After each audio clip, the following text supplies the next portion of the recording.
Hi, everyone. Thanks for joining us on another podcast. Today, I have Senior Applications Engineer Joe Perch with our Power and Isolation group. Today, Joe is going to be talking to us about isolated gate drivers. So, Joe, go ahead and say hello to everyone. Hello. Thanks again for joining us.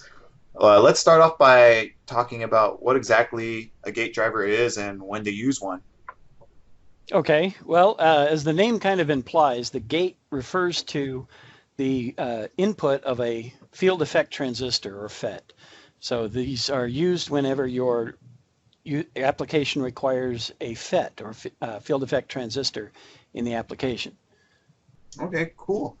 Well, it looks like we have a few parts to select from, and depending on specific features suited for applications, we might select different Silicon Labs parts. Can you give us a brief overview of isolated gate drivers and when it would be useful to use one over the other? Sure. Your standard field effect transistor is a metal oxide semiconductor or MOSFET.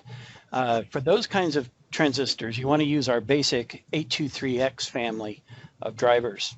There's also another family that's related to that, the 8239X driver, which has enhanced safety features and some channel feedback information included.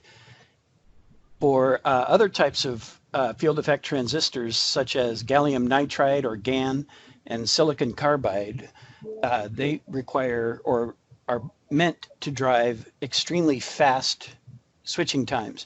So that the idea is to get from fully on to fully off as quickly as possible, because in between that, the transistor is operating in an inefficient manner, and that kills the efficiency of your application. So you want to switch those from fully on to fully off and off to on as quickly as possible. The downside to that is that causes a lot of transients in the system, which can affect the output of the isolated driver. So in those cases, you want drivers that have a very high, what we call common mode transient immunity, or CMTI. For that, we have the 827X family of drivers, which has a much higher CMTI performance than our standard 823X and 823-9X. And then in another type of switch is what's known as an insulated gate bipolar transistor. For that, we have the SI828X family of drivers, which have extra features specifically suited to driving an IGBT. I see here on your poster you have a couple of common design issues. Can you go over them? And I guess, do you have any advice to help support our customers when they encounter these issues? Yeah, the three basic things that were on the poster are exceeding the supply and IO ratings, or electrical overstress, EOS. That's a very common problem. Basically, a customer will say, hey, the part just stopped switching and is now damaged. That's usually caused by improper decoupling of the device, so the supplies to the driver are not decoupled properly, or there's excessive inductance in the loop between the output of our driver to the gate of the transistor and back.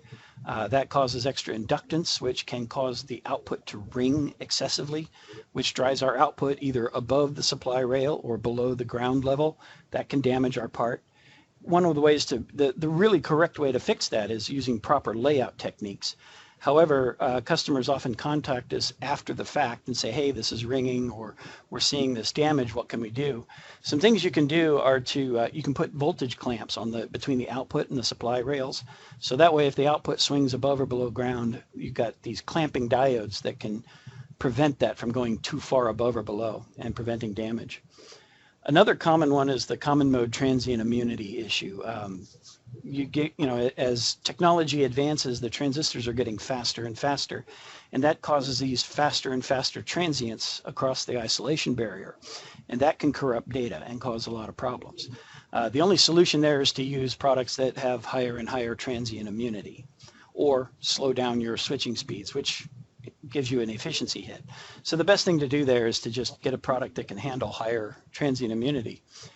And then the third one is those same transients can cause noise to get coupled back into the input of our parts. And our parts are known in the industry as being really fast.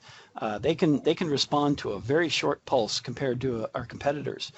And the downside to that is that some of these fast noises can get into the input and cause our part to switch when it shouldn't. and that can be very damaging to the application. So it's a good idea to filter the inputs using just a basic RC filter kind of arrangement. As far as any advice, we don't have any real documents available online. We have a white paper called Speed Does Not Kill Power Supplies. It can be found on our website.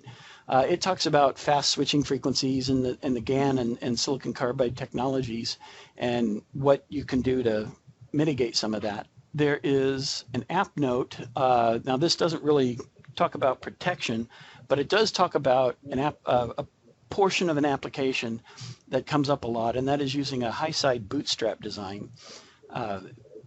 Application note AN486 goes into details on how to set that up if anyone's using it.